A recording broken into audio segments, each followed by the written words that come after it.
Bonjour tout le monde, bienvenue sur ma chaîne Ineria Guidance. On se retrouve dans cette nouvelle vidéo pour un petit message bonus pour vous pour ce mois de septembre 2025. Cette guidance est pour les signes solaires, ascendants et lunaires et elle est pour les Capricornes. Bienvenue mes Capricornes sur votre guidance et sur ma chaîne. J'espère que vous allez bien. Merci infiniment pour votre présence au quotidien. Bienvenue parmi nous à toutes celles et ceux qui s'abonneront. Et en description sous cette guidance, je vous mets tous les tarots et oracles que j'utilise, ainsi que mon lien pour celles et ceux qui souhaiteraient réserver une guidance privée avec moi.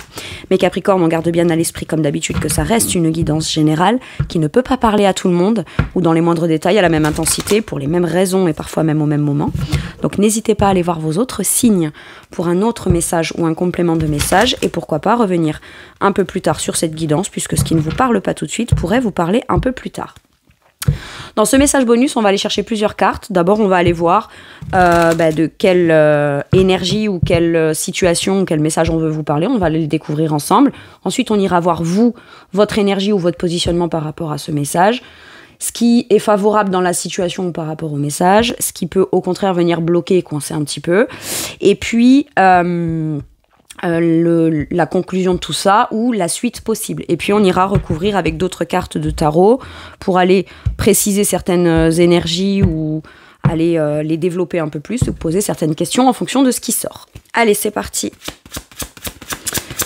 De quoi est-ce qu'on veut vous parler dans ce message bonus, mes Capricornes, pour septembre? De quoi on veut vous parler? Ok, waouh. Deux coupes. Soit d'un équilibre émotionnel retrouvé, soit d'un partenariat, d'une union ou d'une rencontre. L'équilibre émotionnel dans l'engagement d'un projet, ça peut nous parler aussi de se sentir très connecté avec quelqu'un, mais parce que soi-même, émotionnellement, il y a un équilibre qui est trouvé, il y a une guérison, il y a peut-être qu'on vous dit aussi, t'es prêt ou t'es prête à t'engager, t'es prêt ou prête à par exemple, signer un contrat avec, ça peut être un partenaire de travail, mais parce qu'on est un réel soutien, avant tout émotionnel, l'un pour l'autre. Ça peut être un associé, se sentir très lié à un ou une amie, où on retrouve l'idée de soutien dans cette relation. Et sentimentalement, bon bah vous avez compris, hein, parce que je dois vous faire un dessin plus joli que celui qu'il y a déjà, quoi. S'il vous plaît, ne me demandez pas ça, je suis extrêmement nulle pour dessiner. Voilà. Alors vous, par rapport à cette rencontre, est-ce que c'est pas une rencontre pour les célibataires? Ou tout simplement le déclic de se dire, ok, je suis prêt ou je suis prête, je sais pas qui je vais rencontrer, je sais pas combien de personnes je vais devoir rencontrer pour trouver la bonne personne avec qui je vais pleinement... partager quelque chose et vraiment m'engager et m'unir à cette personne. Mais je suis prêt ou prête à ça. Très bien. Vous, par rapport à ce deux couple, qu'est-ce qu'on vous dit? Le magicien. Bah, vous avez toutes les compétences et les capacités pour démarrer le début d'une union ou parce qu'on est équilibré émotionnellement, on entreprend, on envisage, on fait, on positionne les choses, on les déclenche ou on les entreprend en ayant confiance en soi, puisqu'après tout, émotionnellement, on est équilibré. Maintenant, ça peut être le magicien propose un projet, veut commencer quelque chose ou recommencer quelque chose, ou passer à l'étape d'après dans un engagement, et là, on entreprend peut-être de proposer ça à cette personne. Ça peut être une proposition qu'on vous fait d'engagement, de viens, on fait ce truc-là ensemble, si, admettons, ce n'est pas sentimental et amoureux, ça peut être dans l'entrepreneuriat d'un projet, mais les deux, ils mettent énormément de cœur là-dedans, d'accord? Ou alors, vous êtes suffisamment aligné émotionnellement et équilibré émotionnellement pour savoir que dans votre cœur, vous pouvez vous engager et entreprendre par rapport à ce projet, ce nouveau projet, ce nouvel engagement. Waouh! J'ai l'impression que vous vous sentez en mesure de prendre les choses en main et que, surtout, on sait ce qu'on veut faire, on veut commencer, on veut créer, on veut entreprendre, on veut maîtriser ou être acteur ou créateur dans quelque chose. Mais avant d'avoir confiance en ce que ça donnera ou ça produira par la suite, il faut déjà avoir confiance en soi, ses compétences, ses capacités et savoir que ce qu'on va faire ou comment on va le faire, ce sera bien maîtrisé, bien fait. Et on vous dit, tu as tous les talents, les compétences, l'inspiration pour commencer quelque chose de concret, mais pour pouvoir en manifester ou en développer ou attirer dans cette chose-là ce qui viendra te procurer un sentiment d'équilibre émotionnel. Ok. Qu'est-ce qui est positif dans cette situation ? Quelle est l'énergie favorable dans cette rencontre, cette union, cet engagement, cet entrepreneuriat ? My God. T'es prêt à passer à l'action, t'es prêt à faire quelque chose qui te tient à cœur et à rester engagé là-dedans. Pas que vous n'êtes pas engagé mes Capricornes, au contraire, en plus j'en suis une, donc je veux dire, nous les engagements ça nous connaît, mais avant de s'engager, parfois ça peut prendre du temps. Allez, le cadre de... la stabilité. Dans ce projet, c'est soit vous le faites seul et vous allez le signer, le fêter, le concrétiser, le stabiliser, et c'est fort, c'est stable et c'est constructif et c'est porteur, mais vous allez aussi potentiellement vouloir partager cette réussite, cette joie, ces bonnes nouvelles à annoncer, mais uniquement avec un entourage restreint, mais qui partage avec vous votre bonheur ou vivent du bonheur du fait qu'ils sont contents pour vous que vous ayez entrepris ça, vécu ça, etc. Mais pour certains et certaines, là, c'est l'engagement, la signature, le mariage, la concrétisation. C'est là, on commence à bâtir, mais chacun des éléments ou chacune des personnes concernées dans ce projet, dans ce domaine, dans cette situation, il trouve de la joie, du bonheur et de la satisfaction à créer sa part pour que la situation soit stable, soit joyeuse, soit solide. Là, on est sur quelque chose de stable, de solide et qu'on va construire petit à petit dans le temps et qu'on a le désir de faire évoluer et qu'on a le désir de vivre pleinement dans quelque chose, dans un sentiment de positif. Là, c'est l'occasion, l'opportunité de signer, de s'engager, de commencer à construire et à bâtir. Ça peut être aussi un contrat qui est signé, qui vous tient à cœur et qui fait plaisir à la personne qui vous fait signer le contrat, peut-être pour une nouvelle maison. Vous voyez, parce que le 4 de bâton peut représenter le foyer, mais c'est pas juste une maison, c'est le bail de la maison qu'on souhaite, c'est là-dedans qu'on va commencer à bâtir ou rebâtir, ou à partir de là qu'on va se sentir bien mieux. Vous voyez, il peut y avoir une fête ou une festivité ou une célébration parce qu'il y a un engagement ou un mariage ou une signature de contrat positif. Enfin, je sais pas, j'ai un truc... Waouh. Donc la stabilité et le fait que ce soit un engagement sûr, mais c'est même pas le fait que ce soit sûr qui fait que ça met en joie. C'est un tout. On a le désir de s'engager, on a le désir de quelque chose de stable. Et enfin, je sais pas, c'est extrêmement positif, hein. Ok, qu'est-ce qui pourrait venir coincer ou bloquer cette situation, le 3 de bâton ? Ne pas saisir l'occasion et l'opportunité. Vous avez un pouvoir d'action, soit pour proposer, soit pour commencer, soit pour démarrer. Et le fait de ne pas oser. Ne pas oser saisir l'occasion ou l'opportunité. Je vous donne un exemple, les célibataires, quelqu'un passe devant vous. Vous pourriez être invité à une fête, une festivité, une célébration, etc. Quelqu'un passe devant vous. Cette personne, elle t'interpelle, elle te plaît, t'as envie d'entreprendre un truc vis-à-vis de lui ou d'elle. Vas-y, quoi. Laisse pas passer le train. Pas parce que ça se représentera pas, mais parce que ça se repassera, ça se représentera. Mais dans combien de temps ? Dans combien de temps ? Et là, on vous dit, ose. D'habitude, tu peux avoir aussi pour habitude de oser, à condition que tu fasses les choses comme ça, en étant méga prudent ou prudente, ou pas vraiment entreprendre, ou entreprendre, mais de façon peut-être plus sage et logique plus inspirée. Vous voyez, j'ai des choses comme ça. Et là, on vous dit, en fait, fais les choses à ta façon, ou fais-les différemment, mais fais-les, quoi. Si t'as pour habitude d'agir d'une certaine façon et que c'est pas porteur, et que ce coup-ci t'as une inspiration ou une façon de faire ou une façon de te montrer, d'habitude ça peut être par exemple, quand je propose quelque chose à quelqu'un, je lui parle du plan, du projet, de la logique de ci, de là, et là on vous dit si tu veux proposer quelque chose à quelqu'un, fais-le, mais dans ce qui résonne pour ton cœur, en étant peut-être très positif sur comment tu vois ce projet évoluer par la suite, le but que tu cherches à atteindre, vous voyez, le côté très...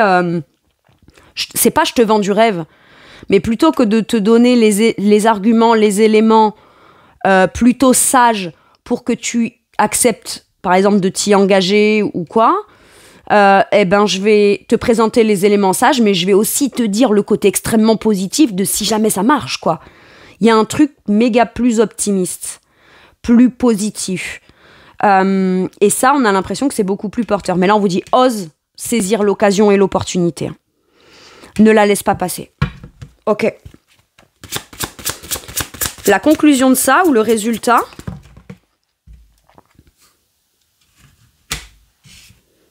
c'est quelque chose qui va vous déstabiliser et qui va devoir vous demander de retrouver un équilibre petit à petit avec le temps, mais on a une confiance émotionnelle là-dedans. Ok ? Regardez. La justice. Ce qui se passe là maintenant, pourquoi maintenant ? Parce que c'est juste.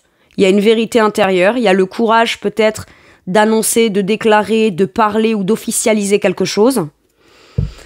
La conclusion, c'est quoi ? C'est que peut-être que ce projet, ce que vous voulez entreprendre ou l'occasion que vous avez de vivre un truc émotionnel qui vient vous réveiller un truc émotionnel de fou, ça peut être quelque chose qui nous tient à cœur par rapport aux enfants. D'accord ? Ça vient réveiller une créativité. Ça vient vous donner l'occasion de commencer à vivre quelque chose dans le cœur de nouveau, mais dont vous avez déjà la maîtrise puisque vous êtes déjà guéri, ou vous avez la maturité émotionnelle, les épaules émotionnelles et la stabilité et la maturité émotionnelle pour pouvoir les vivre. Donc, intérieurement, on est très stable émotionnel et mature émotionnel, on est guéri et on est très amoureux, heureux, on peut se fier à ce qu'on ressent, etc.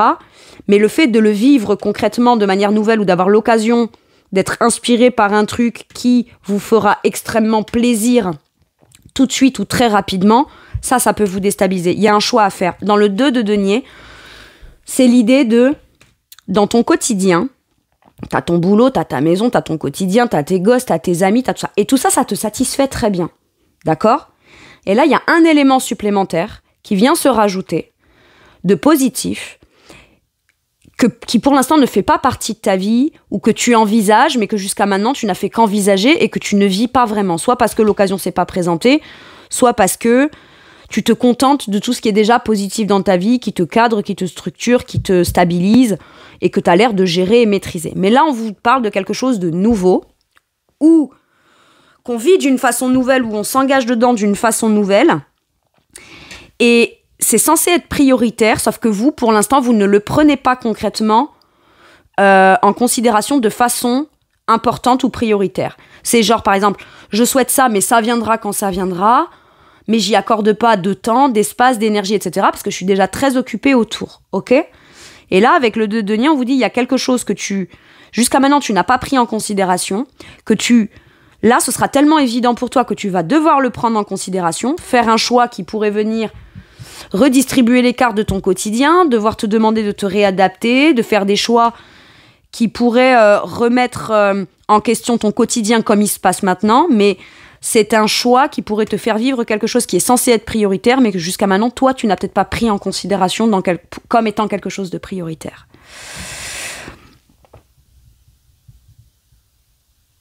Et j'ai l'impression que l'événement, la proposition et l'occasion peut venir vous déstabiliser ou vous donner un sentiment de déstabilisation sur le moment, mais par contre, passer cette émotion-là, tout de suite, c'est le cœur qui s'ouvre, c'est la possibilité ou l'occasion de se laisser aller à quelque chose qui fait plaisir dans le cœur, qu'on va apprendre ou réapprendre à gérer et à maîtriser,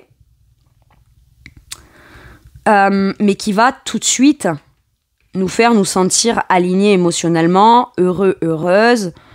Ça peut nous parler aussi là de la rencontre de quelqu'un qui a un enfant. Et ça peut vous déstabiliser. Ou alors, ça peut être, en tout cas, il y a quelqu'un qui est amoureux, amoureuse, bienveillant. Mais il y a pas que la maturité émotionnelle.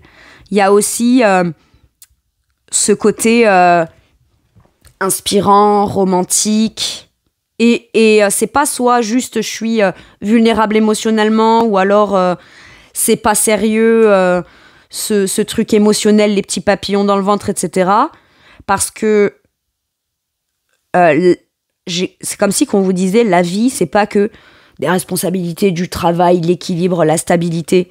C'est aussi accepter d'accueillir, de se faire déstabiliser par quelque chose qui peut être très léger, très spontané, très nouveau, très romantique ou romantisé, mais dont tu as déjà la maturité pour pouvoir vivre pleinement, en fait.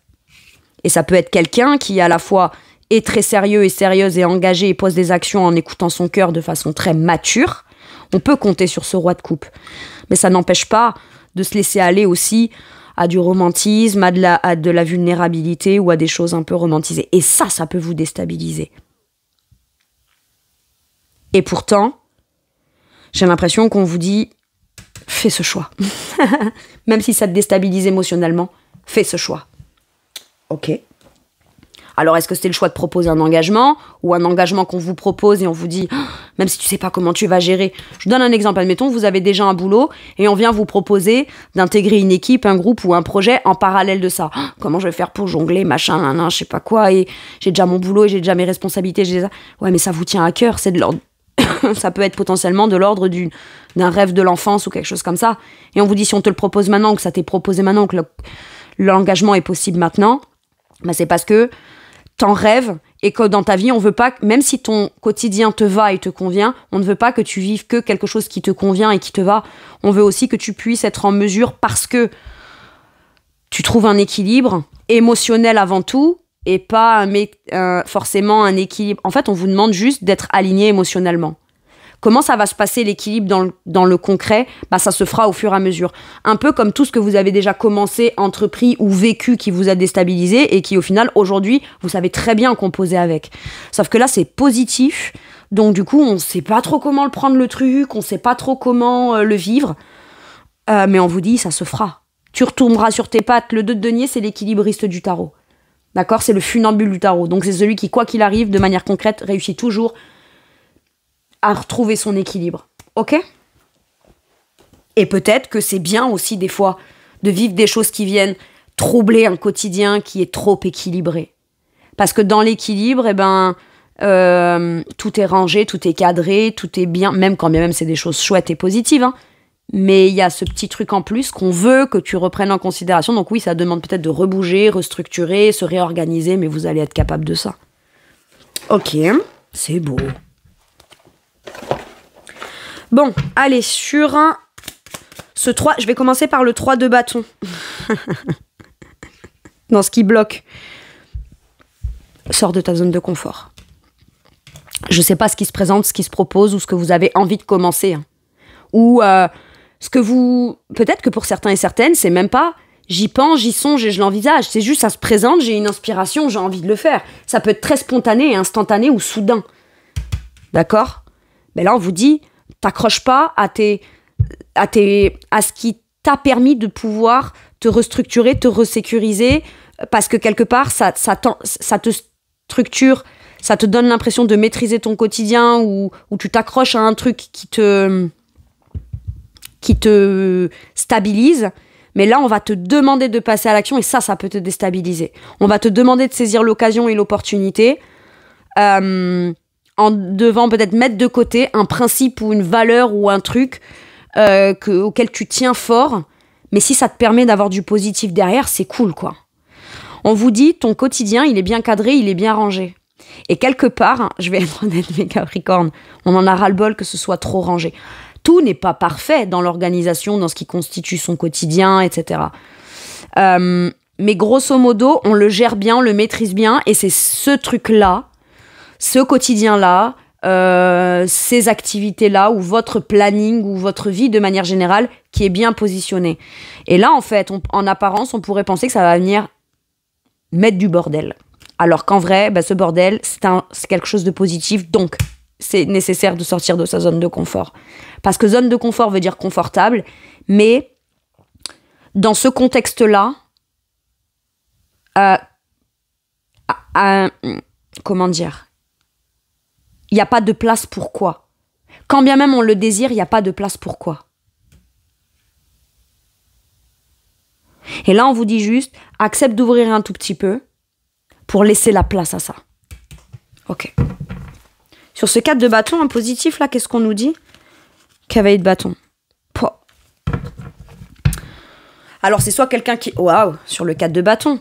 C'est soit quelqu'un qui vient vers vous et qui vous qui, de manière extrêmement cash, extrêmement volontaire, extrêmement claire, vient vous communiquer son désir d'engagement.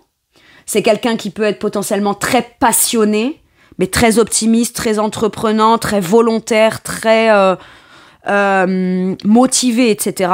Soit c'est vous qui allez droit vers quelque chose qui vous fait aller de l'avant, qui est super optimiste, qui vous motive, vous remotive. Le cavalier de bâton, il a un but très positif, très optimiste, et on lui dit fais-toi confiance, sois courageux et téméraire. Pour l'instant, on est courageux, mais pas téméraire. Oh, on se fait recadrer, mes Capricornes. Il y a du courage, mais pas de la témérité, pas d'audace. Sois audacieux. Ok. Sur le magicien, là, ce qu'on cherche à entreprendre, ou ce qui est dans nos mains ou dans les mains, là, pour entreprendre, commencer, etc. Le 9 de denier. Tout ce que tu entreprendras te rendra fier de toi. Et en même temps, le fait d'entreprendre, le simple fait de dire oui et de vous saisir d'une occasion que quelqu'un vous propose, ou de commencer à mettre en place quelque chose qui vous fait plaisir dans le quotidien, qui peut même venir vous enrichir dans le quotidien. Ça peut être quelque chose de parallèle à ce que vous faites déjà, mais qui vient encore plus vous rendre fier, qui vient participer au fait d'amener du positif ou de l'abondance supplémentaire dans votre vie. Et ça, quelque part, on vous dit, tu sais que ça ne dépend que de toi. Mais aujourd'hui, toi-même, vis-à-vis toi-même, par toi-même, pour toi-même, t'es suffisamment bien dans ton quotidien pour oser te saisir d'une occasion, d'une opportunité, d'entreprendre dans un truc nouveau ou d'intégrer le choix te revient. Et si tu fais cette action, ce choix ou cet entrepreneuriat-là, tu pourrais être très fier de toi. Waouh. Qu'est-ce qu'on vous dit là sur ce roi de coupe Le 5 d'épée. Bon, il est sorti à l'envers, mais c'est arrête de te prendre la tête, quoi. Cherche pas à trouver des réponses logiques. Et pourquoi ci, et pourquoi ça, et je me pose un million de questions, et pourquoi maintenant, et pourquoi cette personne, et c'est bizarre, c'est quelqu'un en qui je m'attendais pas, ou quoi, où il y a eu des conflits. Après, c'est peut-être quelqu'un qui vient aussi, parce que le roi de coupe et le page de coupe, ça peut être une demande de pardon un peu maladroite. Bon, ça peut vous déstabiliser parce qu'on s'attend pas, ou on s'attend pas, ou on s'y attend plus à avoir ça. Et peut-être qu'on se pose énormément de questions. Et qu'est-ce que c'est? Comment est-ce qu'il ou elle sera? Et comment est-ce que je vais me sentir? Et il faut que je trouve un sens logique dans mes réponses, dans mon esprit. Cherchez pas à avoir le dernier mot dans la logique. C'est ça qu'on vous dit là avec le 5 d'épée. Regardez-moi ça, le soleil en dos de deck. Accueille, ouvre. Accueille le bonheur, pose les actions optimistes, joyeuse, accueille le bonheur, quoi. C'est une bonne nouvelle, c'est une bonne opportunité, c'est quelque chose qui vous rend heureux ou heureuse. C'est beau. Et c'est évident, hein, avec l'énergie du soleil. C'est quelque chose d'évident, là.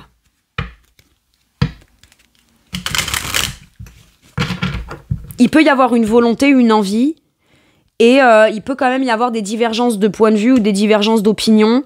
Peur d'être critiqué, peur d'être mal jugé. On se pose un million de questions auxquelles on se dit, si j'y réfléchis, que je me pose des questions, je vais forcément trouver des réponses, mais une question n'apporte pas de réponse, mais ça amène une autre question, une autre question, une autre question, et en fait, finalement, on se prend la tête. Ça vient tellement déstabiliser qu'il y a des phases où vous pourrez dire, est-ce que j'ai bien fait? Est-ce que j'aurais pas dû? Est-ce que c'est ce que... Non, arrête à moi avec ça, là. Je la retourne. Je veux pas la voir, ce 5 d'épée. Ok. Bon, allez. On a terminé la blague. Quel état d'esprit, quelle attitude ou quelle façon d'être pourrait vous aider par rapport à ce message ou dans cette situation? Je pardonne sans mal. Moi, je vous dis, c'est peut-être vous qui réussissez à vous pardonner du passé de ne pas avoir fait, entrepris, etc. Il y a besoin de se pardonner pour pouvoir de nouveau le tenter ou l'entreprendre. Soit il peut y avoir des pardons qui sont... Après, attention, la conclusion, ça peut être aussi Aujourd'hui, tu t'engages, tu te lances, tu as envie de quelque chose de stable, de concret, de joyeux et d'heureux. Et en parallèle de ça, parce que tu vis un bonheur, un engagement et tout, certaines personnes reviennent vers toi pour te demander pardon. Tu peux leur dire, mais je te pardonne, mais par contre, je me prendrai pas la tête, je me prendrai plus la tête. Et peut-être, c'est faire un choix. On peut tout à fait pardonner sans pour autant être obligé de réintégrer cette personne ou ces personnes dans la vie ou devoir intégrer toute la vision de l'autre, etc. Non. Par contre, on peut se pardonner, on va pas se juger et on peut aussi pardonner certaines choses. Le pardon, c'est pas nécessairement je te pardonne, allez, reviens, on repart comme en 40. Le pardon, ça peut être aussi bien sûr que je vous pardonne, bien sûr que je te pardonne. Maintenant, est-ce que aujourd'hui dans mon quotidien, je vous réintègre? Pas forcément. Mais après, ça peut être aussi je te réintègre et on retente quelque chose, même si ça me déstabilise, même si ça va me prendre un temps pour on se demande là si on fait bien, pas bien, etc. Et on se prend un peu la tête, d'accord? Mais en fait, pardonnez-vous à vous, peut-être d'hésiter, de vous prendre un peu la tête. C'est pas le plus important. Ce qui comptera, c'est le résultat. Ce qui comptera, c'est la joie que vous pourriez vivre autour de tout ça. Et peut-être que, on va venir vous demander pardon et peut-être que vous pardonnerez. Mais le pardon, c'est pas du sacrifice, hein. On est bien d'accord. Allez. Ça peut être aussi, je me réconcilie avec l'idée que ce projet, cette passion, cette chose-là puisse être possible à partir de maintenant. Et peut-être que je dois me pardonner de m'en vouloir, de ne pas l'avoir fait avant, ou pas l'avoir fait plus jeune, ou je dois me pardonner de quelque chose qui a fait que aujourd'hui je me rends compte que de faire quelque chose ou de commencer quelque chose, ça me fait du bien. Et peut-être qu'on se dit, si je l'avais fait avant, peut-être que j'aurais été heureux ou heureuse ou stable avant ça. Mais en fait, il n'y a pas besoin de revenir sur ce qu'on a fait, pas fait, comment on l'a fait, comment on a été capable de le faire, ou comment on le voyait, ou etc. Ça sert à rien. Ok? C'est ça aussi là qu'on vous dit. Allez, un dernier message ou un dernier conseil avec celui-ci. L'archange Raphaël. Sans ma lumière d'émeraude t'envelopper, moi l'archange Raphaël, je t'offre la guérison et la sérénité. L'orage va s'éclaircir bientôt et le soleil va briller pour l'éternité. Et confiance. Voilà mes Capricornes, c'est tout pour moi pour cette magnifique guidance. Je vous remercie de m'avoir écouté. Je vous fais tout plein de gros bisous. Prenez bien soin de vous. Et à bientôt pour une nouvelle guidance. Merci, au revoir.